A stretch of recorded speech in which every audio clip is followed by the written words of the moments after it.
பார்த்து கொண்டிருக்கவங்க எல்லாருக்கும் நான் ஹாப்பி நியூ இயர் என்று வாழ்த்துகிறேன். இந்த புதிய வருஷத்துல கர்த்தர் ஒரு வாக்குத்தத்தத்தை வைத்திருக்கிறார்.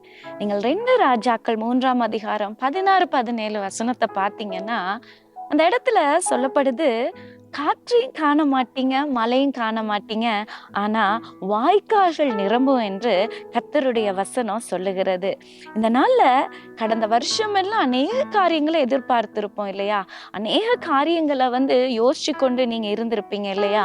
ஆனா என்னடா ஒண்ணுமே நடக்கல, கைகூடி வரல, என்ன பண்றதுன்னு தெரியாதபடி இந்த வருஷம் ஆரம்பிச்சிருக்கலாம். கர்த்தர் சொல்றாரு, கலங்காதீங்க, நீங்க காற்றையும் காண மாட்டீங்க, மழையும் காண மாட்டீங்க, ஆனா உங்க வாய்க்கால்கள் நிரம்பத்தக்கதாய் நான் ஆசீர்வதிப்பேன் என்று. அதனால இந்த வருஷம் நீங்க எதையுமே யோசிக்காதீங்க, அவரை பிடித்து கொள்ளுங்க, அவருக்குள்ள வாழுங்க.